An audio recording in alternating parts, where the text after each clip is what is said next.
nothing's possible. Binky Mac on the track, DJ Sales, Iceberg the Great, Mr. Los Angeles.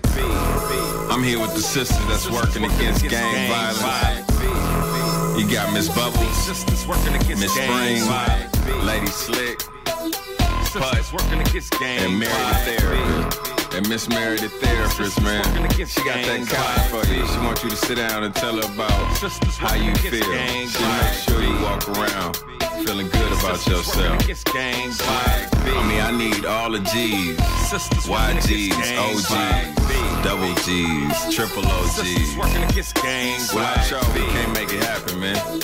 This is our community. Our main goal is to reach the young children that are followed by TVs and media. Special thanks to the commander for the elite gang intervention training. Special shout out to Skip Townsend for opening the door. Like I said, these ladies are here to help. They're here for gang intervention, domestic violence. Shout out to those who support. They here for the mothers who lose their sons to jail and or death. So, if you with the movement, please check these sisters out. Like I said, Miss Bubbles, Miss Spring, Lady Slick, Putt, and Mary the Therapist.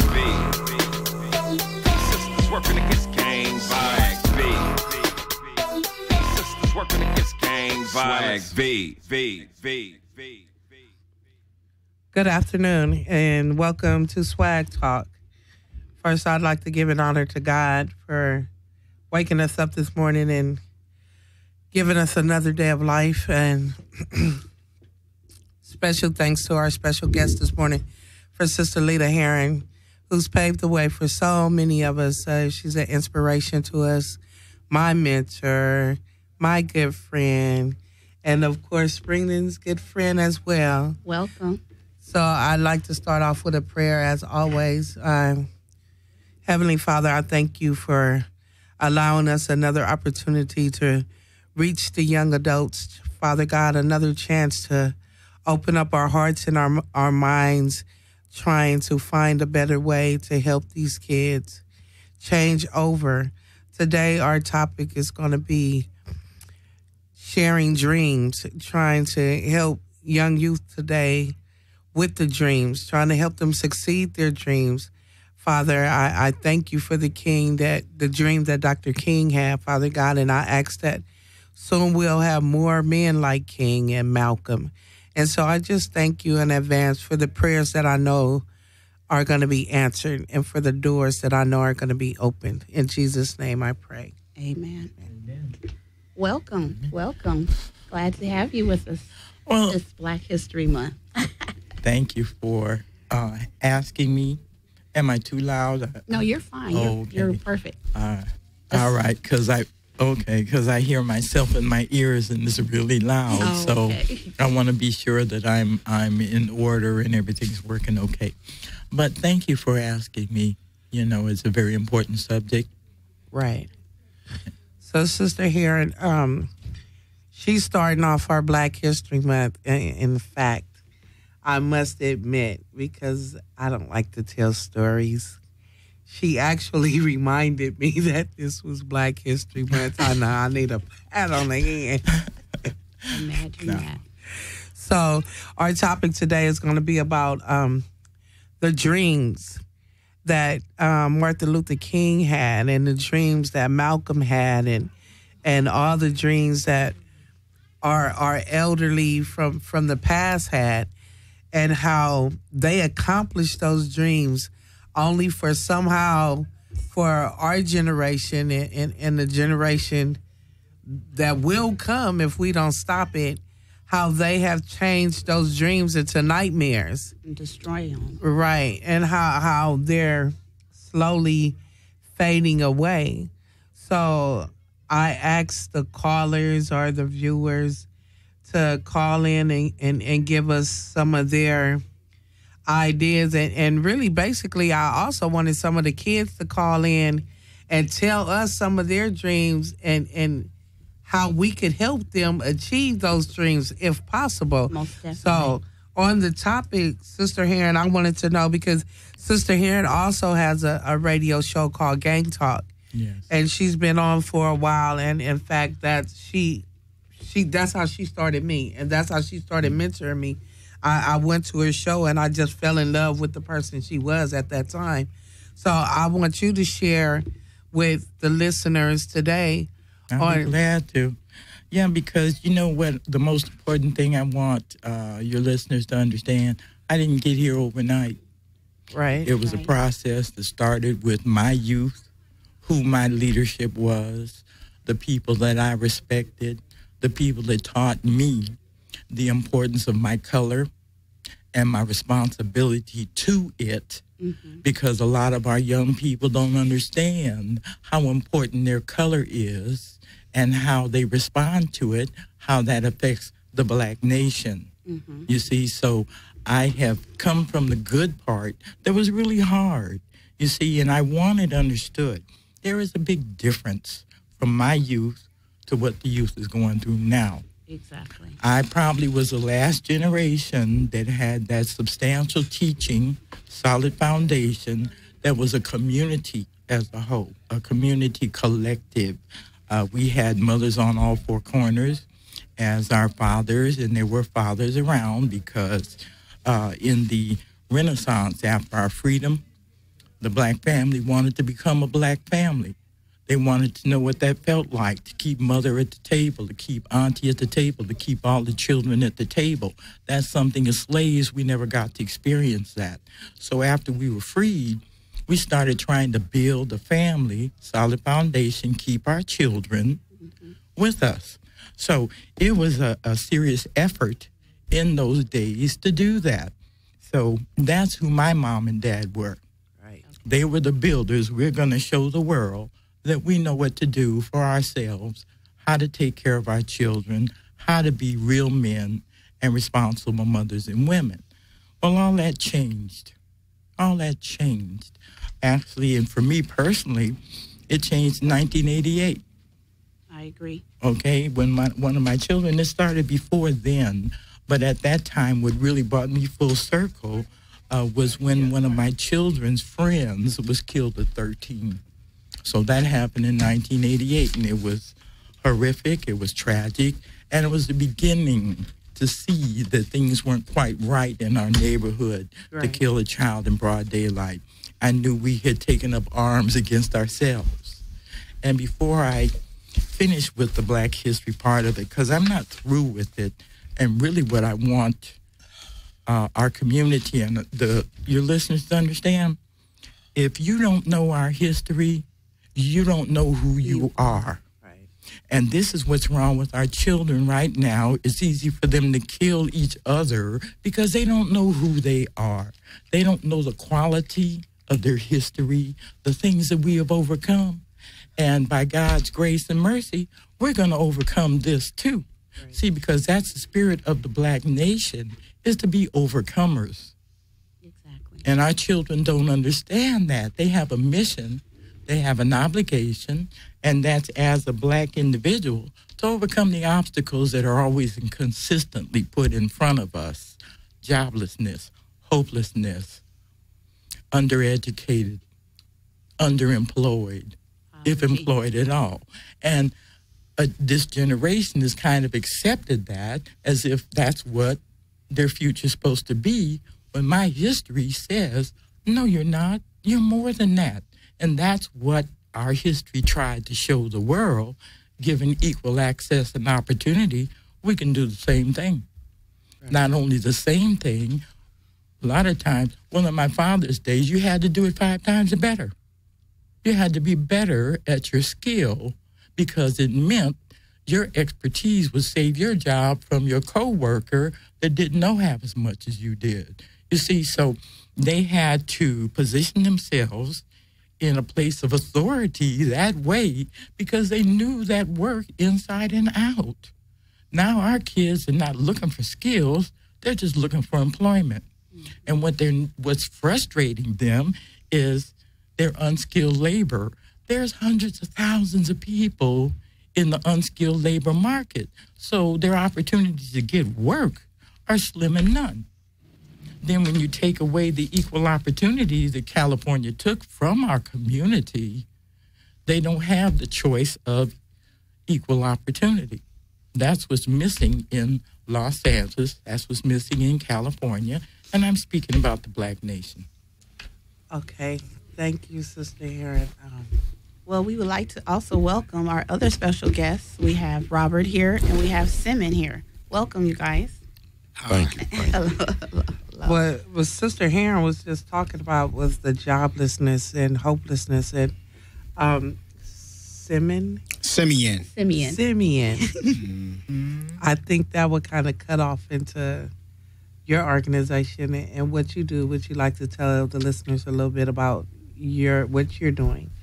Well, I'm dealing with job training, job placement, etiquette class, and just basically waking them up to have a better life and a better opportunity where they can say, you know what, I can do it.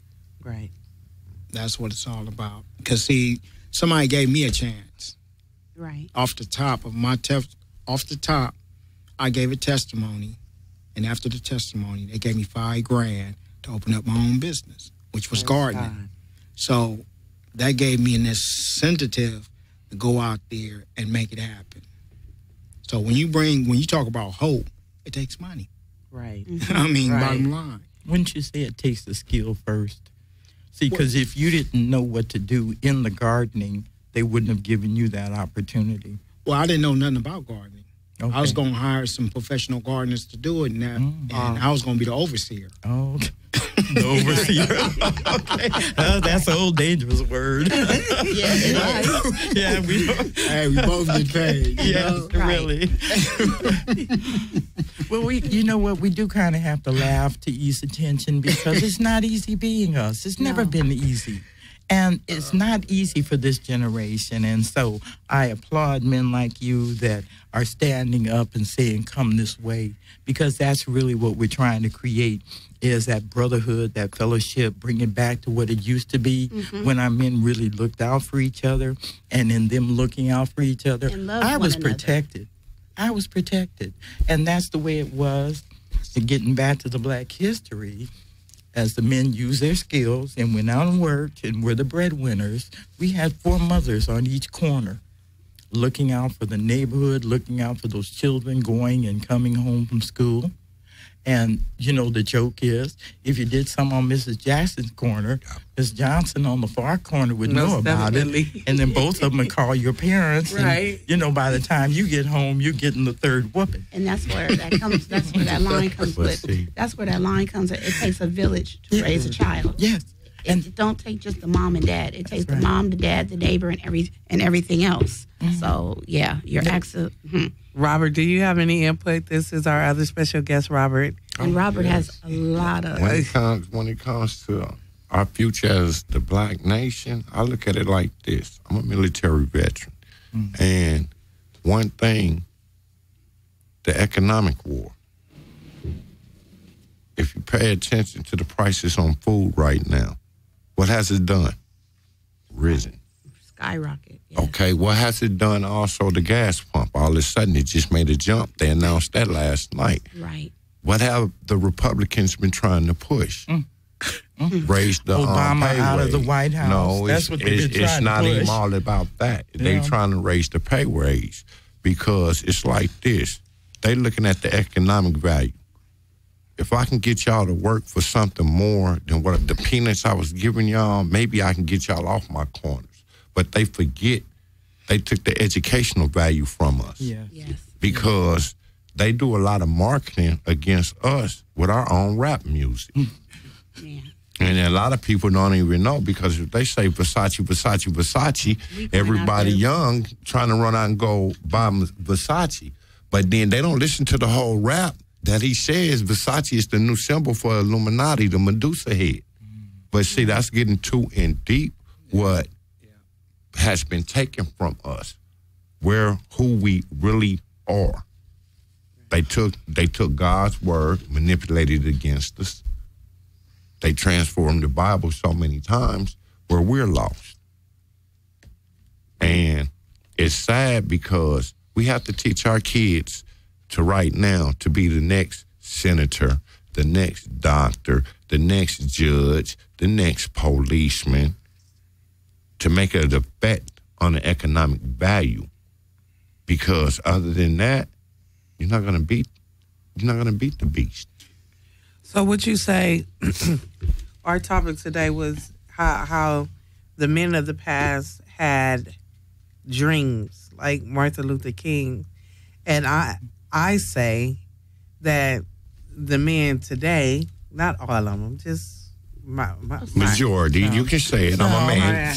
Majority. 5%. How they don't give us dreams. They basically, how their dreams of the past have turned into nightmares now. Right. And the kids that we're working with, they're like stuck in the middle. They're like They don't shifting. know where to go. They don't.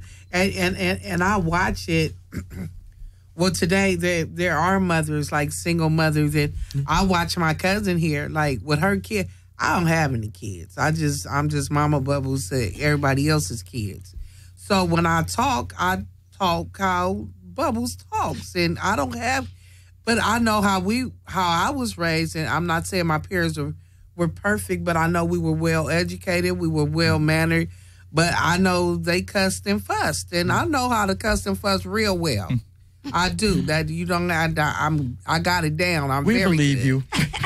She wrote the book on it. I think we all kind of have that skill. I watch her as she's with her kids, and there's a difference because she doesn't necessarily have a man there backing her with her children, and she's like, "Oh, you got to watch what you say around them," and "Oh, don't cuss," and they're on a time schedule, and we do this and we do that. And that's good for this single mother. Right. Doesn't necessarily work for everybody else. How many women are stuck so-called following these guys? Yes. You know, in our essence of what we're talking about and who we're trying to reach are these gang members. Yes. How many women are so busy buying these men's iPhone 5 or 6 as opposed to taking care of buying their kids some diapers or buying them a pair of $100 shoes. You know? Well, I'm going to say it like this. In the Bible, it says, my people perish because of lack of knowledge. So when they killed Malcolm X, Martin Luther King, Huey Houghton, and all these other black leaders, now we living in a time where it's going to be a rise up because everybody's hungry for somebody to lead them. Okay. And that's what these organizations that we're going to be building so we can lead them. Because anytime you put clothes on somebody, food on the table, Pampers on somebody's behind where the mother ain't got to worry, and daycare. Right now I'm working on a daycare. My cousin is. Mm-hmm. And I want to bring his organization into my organization because I have a nonprofit. And I want to get a building where we can house at least 1,000 kids. Mm-hmm. That's jobs there in the city. Right. We ain't talking about child molesters. We talking about screening. Right. You know, you ain't just getting no job up in here smoking bud and drinking. That part right there. Well, because you can't. There has to be a new set of rules written for this generation. And just let me say this. What's so unfair is that they didn't get that bridge that raised me. We dropped the ball. They didn't get the benefit of bringing that information to their generation. We took a detour. Our people took a detour. We thought a new cash cow had arrived. Our ship had come in. We're rolling in money now. We can buy houses. We can buy cars. It was a big fat lie. That's what the brothers tell me. I was tricked. And they're right. They were tricked.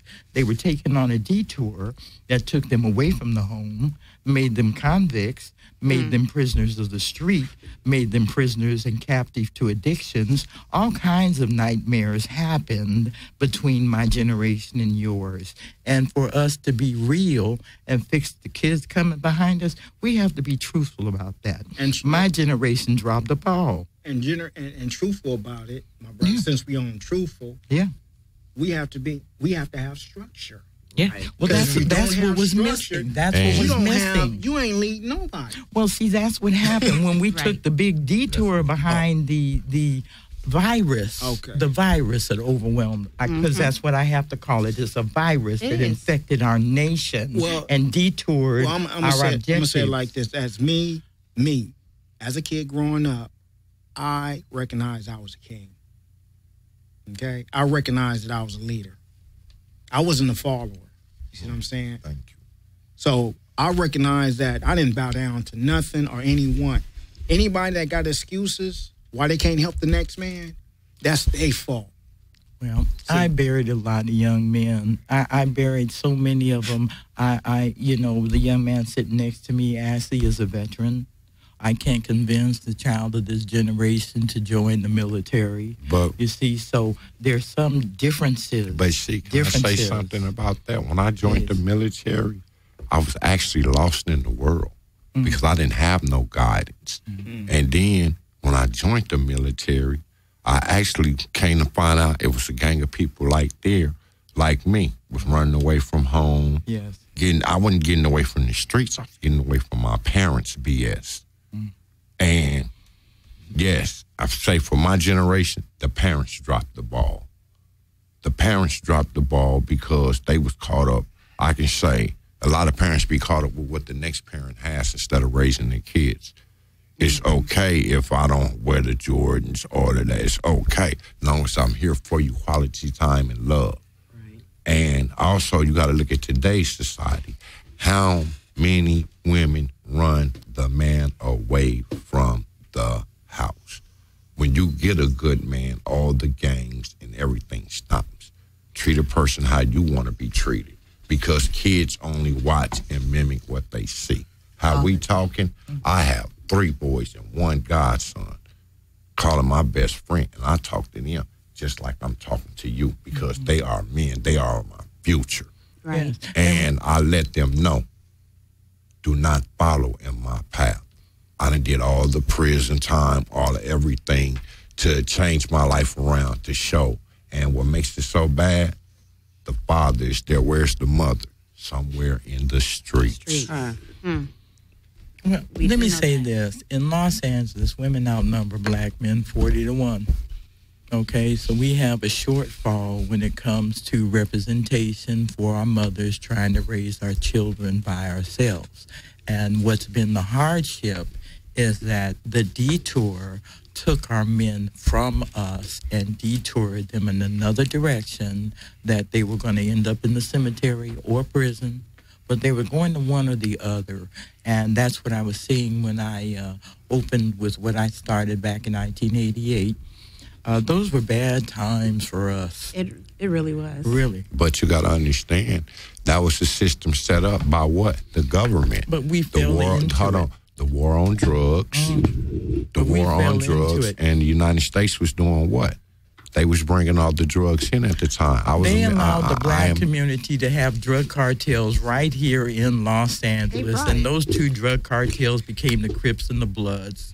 Let's be truthful about it. And what do drug cartels do? They kill people. They kill families. No, they destroy communities. That's what drug cartels do. Okay, but... Okay, that's what they do. The biggest cartel is the United States, the government. The government set everything up. You can look the facts up on the war on drugs. The government set everything up, and we did what as a people?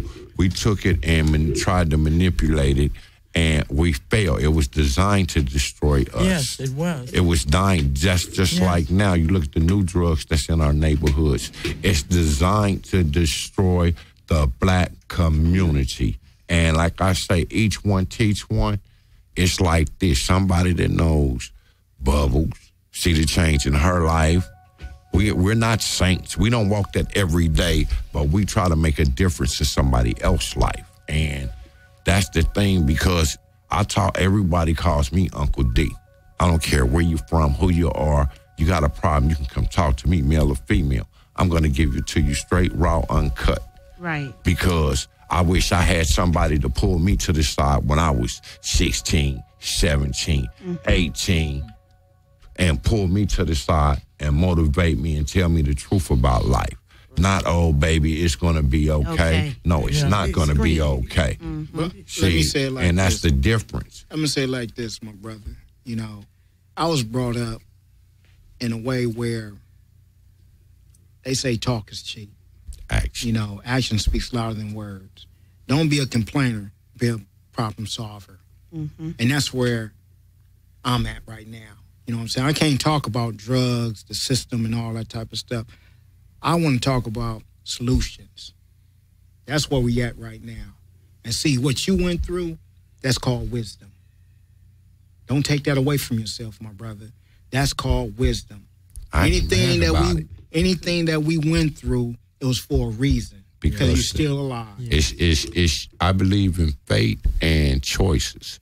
Because no matter what you do in life, there's a good choice and a bad choice. And Newton law doesn't apply.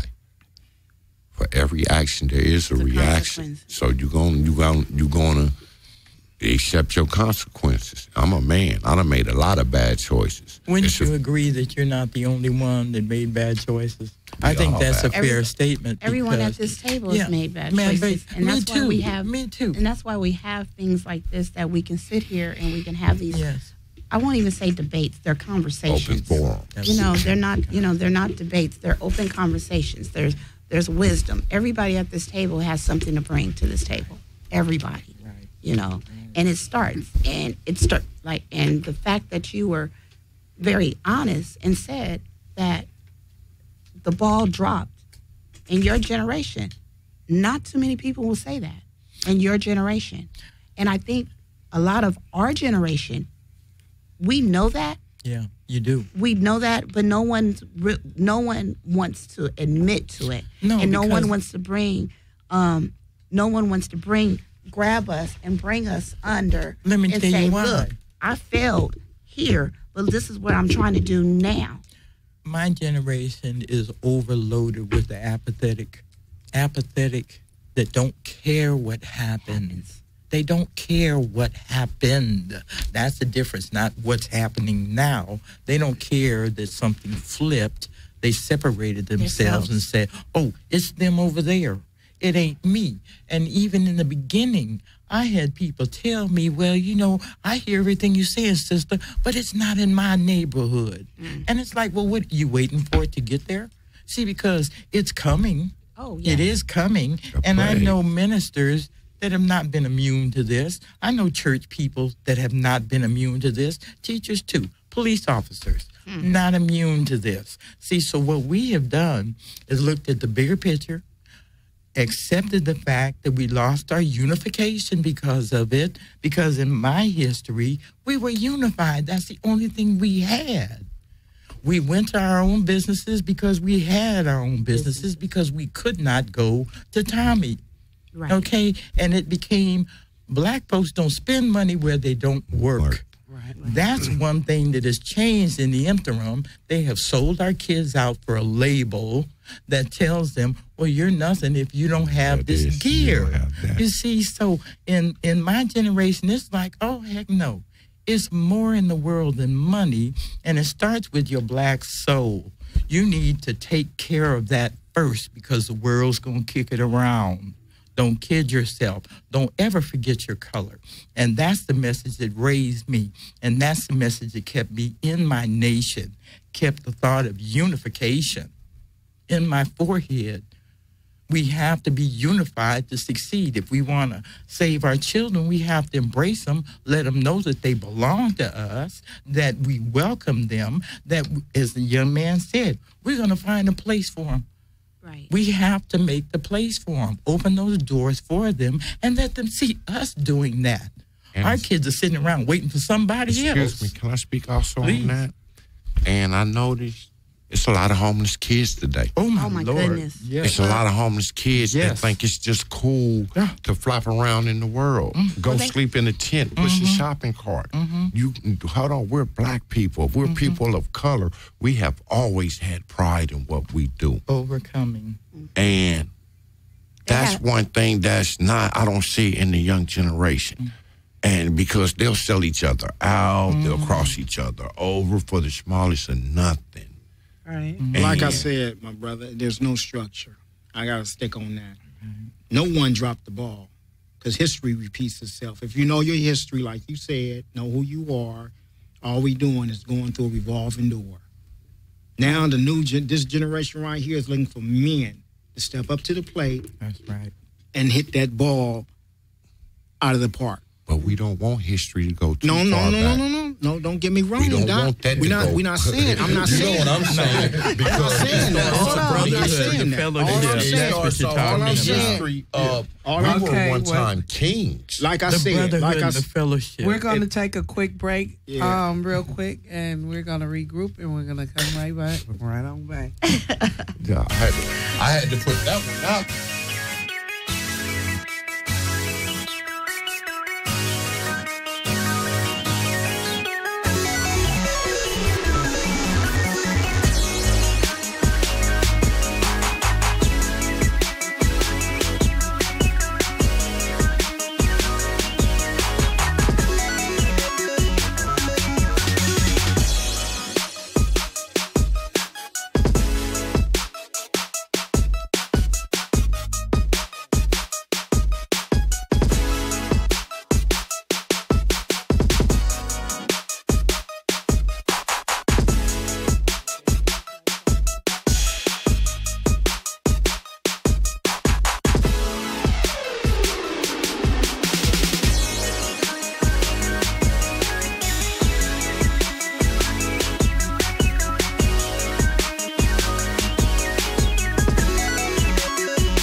Okay.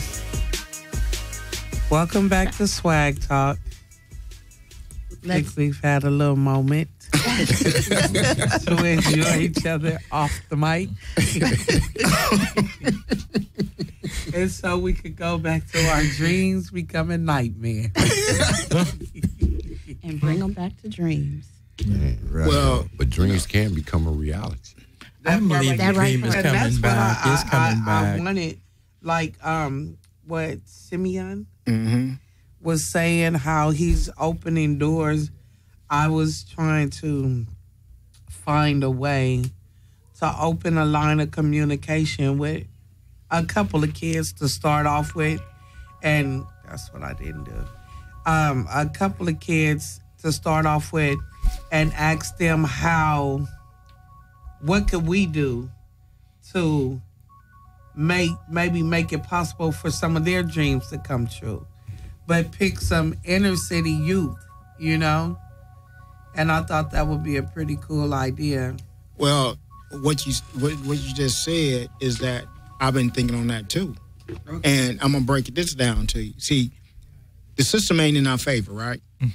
Right. We're getting killed by police, shot by police, beat, the whole 9 yards. I want to educate the children and take them on a school, like a trip. Let them walk through the police station and let them be familiar with that. Let them walk through here. So, you know, get them out of the neighborhood. Yeah. You know, and let them talk to the police. How you doing? What you think about, you know, when you shot that guy? You know, and the kids do the interview. Right. Like they did. Right. It's ironic that you said that because I'm sorry before I cut you off, but how I want Swag Talk to be how it's designed already. The last weekend of the month, instead of us sitting here, I plan on it to be kids from the age of 7 to like 15. Right. And have them sit in the co-host in the house seat and we just kind of direct them. And it's going to be starting not next week, but the week after that. Right. So I am going to bring the kids in, and I thought that would be pretty cool because kids talk to kids. Yes, and they know how to They don't only kids. watch us and try to emulate us and the things we do. They'll talk to, so we could get kids to open up to kids, you know, and then we could sit here and listen, and maybe that could open up another way of us being able to communicate with these kids. And some of them are the kids that are at home by themselves while their mama is out in the street partying. So I just want to open the door and let them know that you have a voice. I'm not your mama, but whatever I could do to help you, I'm going to do it. You know, while your daddy in the jail cell and your mama in the street. Because you're absolutely right about that. Just keep hope alive. They look for guidance. We really do need to be speaking to them. See, because we have figured it out. Right. You know, us in the room have figured it out. But they're still trying. They're still trying. And you know what? They have the answers we're looking for. And we need to open that dialogue so they can tell us. Because the most discouraging thing is when I offer them assistance and I talk to their leadership, ask their leadership, well, do you think any of your friends, meaning his peers, are interested in what we have to offer? And that young man will come back and tell me, no. Not really. No, not really. Not now. Yeah. Right. How do we reach them? We have to show them that we care. We have to invite them in, as you say, Bubbles, and let them tell us. Let me comment on that one. And as me being I was in the system, let's say that. When I was in the system as a kid, this guy, one of the counselors asked me a question. He said, have you ever had this type of fruit? And I said, ugh, that's nasty. And that's the same thing with the kids. Well, whatever, I ain't into that, you know. See, and they never experience what you're talking about. Like you said, that's where the re-educating comes from. Right. There's so many of them. Them. And now they're stuck on this gang banging mentality. What was it, a couple of weeks ago, the Martin Luther King parade? Yeah. Well, we got off the float and we got in a car with Pastor Cummings. Yes. And you could just feel the tension when you got to King and Crenshaw. It changed. And I looked at my cousin and I looked at the driver and I said, you know what? It's about to go down right now.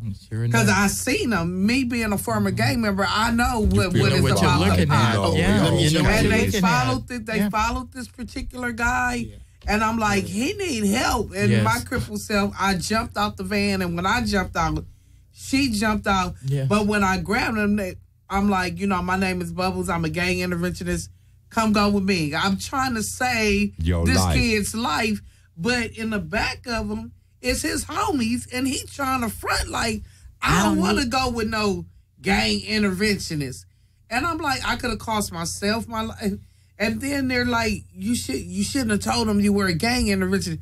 The way I snatched this kid, Did you not think I was going to tell him who I was? He could have killed me. Right. I didn't know what he had, but I knew or I at felt the he needed moment help. that if you didn't step in, something bad would have happened at that moment that you reacted. And when you jumped out and snatched him, he was getting ready to do something bad. And you have to tell him who. And then he didn't want my help. But what I'm saying is, I said that to say, I'm a very persistent person. He didn't want my help, and everybody's like, well, forget him then. But as he walked, I still told the driver, follow that kid. But what made me so upset is we followed him all the way to McDonald's. And once we got to McDonald's, there's a line of police officers like 20 deep. Not doing looking nothing. all pretty in their blue suits. Now, that's what made me snap. Because he going to tell me I'm going to go to jail. And I'm like, we're interventionists. We're not getting paid. We don't have no guns. But I'm telling you, there's a kid in there fixing to get hurt. Okay, and you're not doing anything. Let me comment on that one too. Like I said, I'm more in a situation where I'm experiencing information and I'm bringing it in as knowledge. I know how to distinguish. When I was gangbanging, I was working on my emotions. All gang members are people. Period. Emotions is very high. If you say the wrong thing, they misinterpret it and they go nuts. Instead of stopping, thinking. Live on stage. Okay, so by me being in the county jail, this brother said, have you ever heard of the Willie Lynch letter? I said, no, what's that? I was like in my 20s. And when he talked about the Willie Lynch letter, he said, you're fulfilling the Klansman's dream, okay, or their prophecy. 400 years in slavery of that mentality of not knowing what you're doing. So I said, let's go to war with the white man. He said, no, you got to go to war with yourself first. And tame that beast, which is your emotions, because you become predictable. And that's why police, they train for this. They know the public is emotional. And they know how to push your buttons so they can react the way they want to react. Okay. Because you got to understand, like I said, I'm ex-military, huh? With the thing that happened in what, Missouri or whatever they was, all crowded up at Ferguson, y'all didn't notice that they did purge too. Right. Right. They did purge too. Then people started dying. But it was people of color. Young black male. Okay. They wanted the reaction of the black people community striking back with force. Why? So we can put y'all in the military place state of mind. Now we're up under martial law. You can't go. You can't do this. Everything. I need credentials. We're controlling the system. And we didn't react even though we got worked in several of these situations where they have gunned down the police. The police have gunned down us. And it's like some people are saying for how long, but you can't beat the beast at a game that's already there prepared for. Can I add something in here? See, because we really have to understand our history and how this thing didn't just crop up at Ferguson. This has been an ongoing thing with the black community since Jim Crow was recognized, okay? And that's the whole story about Selma right now. Bull Connor operating the Jim Crow policy is to keep you down, keep you contained, keep you controlled. You see, so the Jim Crow policy happened in Los Angeles Police Department too. So it's not a phenomenon just to Ferguson. It's part of our history and that relationship that's always been there. That's why I talked about the Willie Lynch letter. Yeah, the Willie Lynch. It goes all the way back to our whole entire history. It didn't just start in New York with Eric Gardner and Michael Brown and Ferguson. It's been going on. And let me say something else. The smartest thing the Klan did was took the hood off and put on a uniform, put on a suit and a tie, went into the employment offices, went into the college admittance office, put on that uniform with the badge and the gun.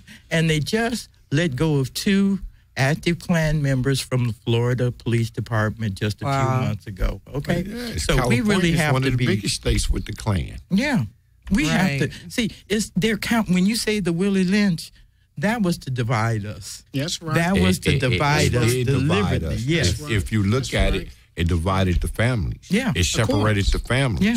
Because what? And no matter what, that's just like I told a little person, no, okay, God made woman from man's left side, right? But it's the meaning of it, to walk by man. He didn't pull a woman from the top of his head, the bottom of his feet, or from the back, or from his chest. And when they did the Willie Lynch, the separation, we're going to take the male, the power out of the male figure, and give it to the female, because the mother will do what for their child? They will do anything to protect their child. And we understand that it's generations of anger behind that, but us as a race, we need to find some solution to let go of the hatred between each other. But it's not anger. It's not anger behind that. It's just that we're following the blueprint of that. Yes, our destruction is a blueprint for our destruction at our own hands. That's the amazing change for me from history to now. Let me say this, because going back to the Black history, when others were coming against us in Louisiana and in New York, there were organizations of black men in Louisiana called the Deacons for Defense. They were protecting the village from the outsiders coming in to lynch men, to, burn houses, burn crosses. This organization of black men stood in the gap waiting for them to show up. You see, that's a kind of solid protection we gave to ourselves. And even in New York, they had the same thing, because they had gangs in New York wanted to come into the black community and do whatever. But the black men stood in that gap, and they made sure that it didn't go any further. That's what we've lost. We turned that kind of thing against people that look like us. Well, it still goes on so much, because it was just on the news a couple of days ago, right here, Redondo Beach. Redondo Beach. Thank you. This a family. Mm-hmm. A man and a wife, and had 3 children. Mm-hmm. His house. The whole front of his house was burnt. Firebombed in Redondo Beach. Right. Just him. Right here. Just last week. Yep. Right. And because it's like we say, history repeats itself, and they're trying to push us all the way back to where got y'all back in chains and shackles. Y'all was dumb. You did it to yourself. Already in chains and shackles with all the brothers that are locked up in prison. That's a new plantation that we need to free ourselves from. And that's why I bet you I won't get any argument about that. And that's where that new book, the new Jim Crow. The new Jim Crow book. Yep.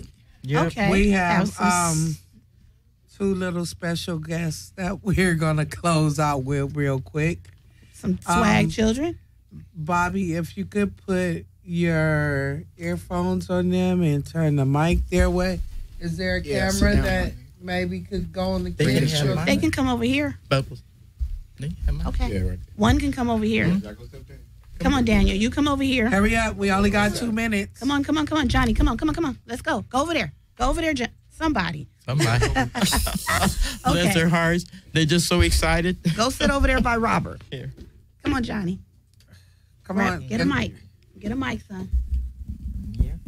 No, I think maybe he should go over there by Simeon. There you go. Because he could be seen better. Okay, go over there. I want real quickly pull the mic down to your face.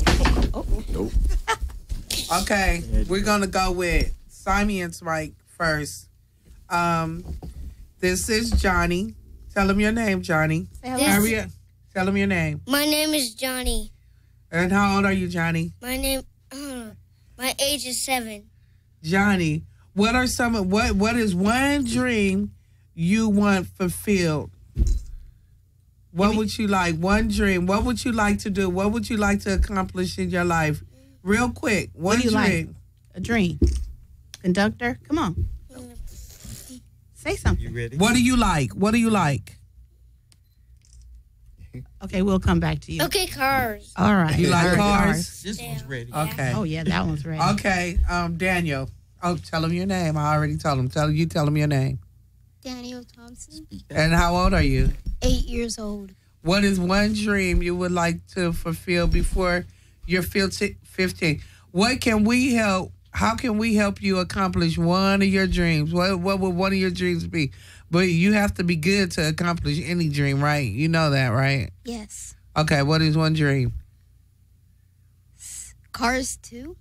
Cars too? I don't think it's cars. No. It's something I else. actually think it's, tell them what it is. What did I have to tell you guys to pick up yesterday? What do you love to do? And you're really good with your hands. He does his Legos. I do my Legos. Legos, you make things. Legos. So maybe one of your dreams is Craftsman. for us to take you to Legoland, right? Yes. Right. Yeah. And what about this one? Yeah, you said yeah. And what about this one? What do you like to do? What do you like to do? What do you really, really love? Tell me what you really, really love. Oh, well, he can go right here.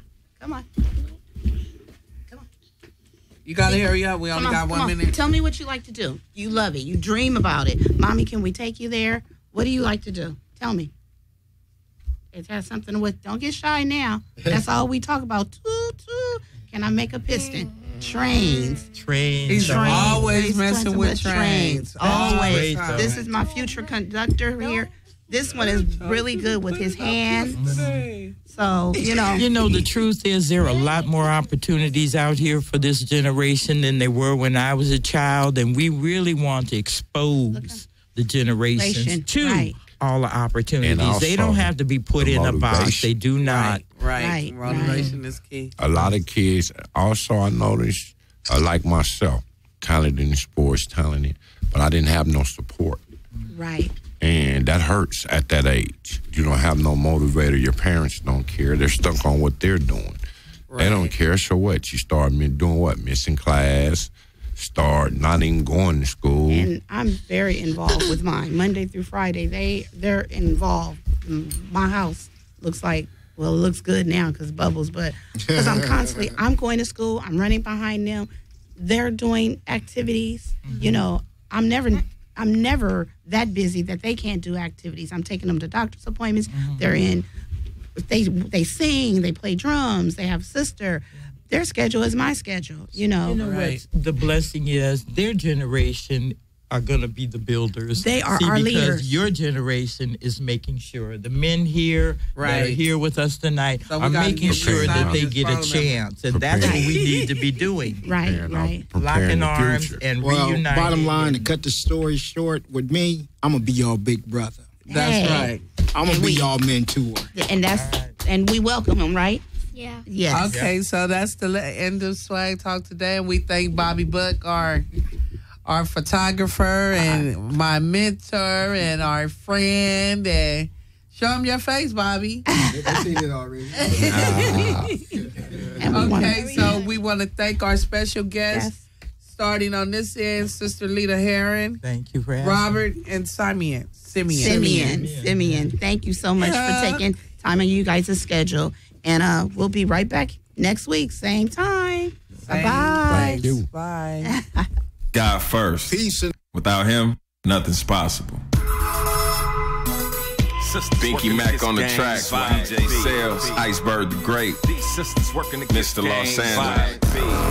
I'm here with the sisters that's working against gang violence. You got Miss Bubbles, Miss Spring, Lady Slick, Put, and Meredith Therapist.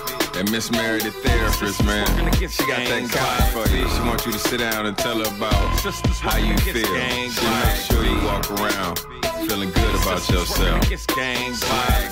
I need all the G's, YGs, OGs, double G's, triple OGs.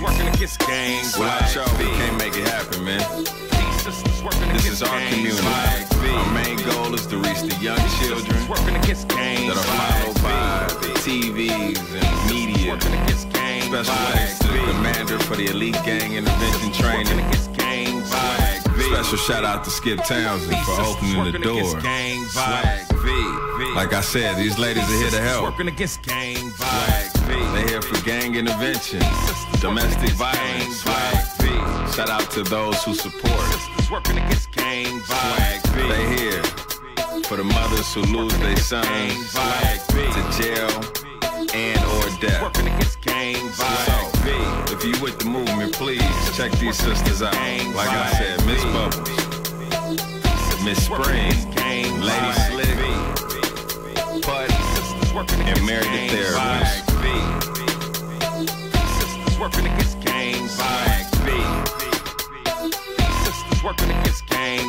Swag V.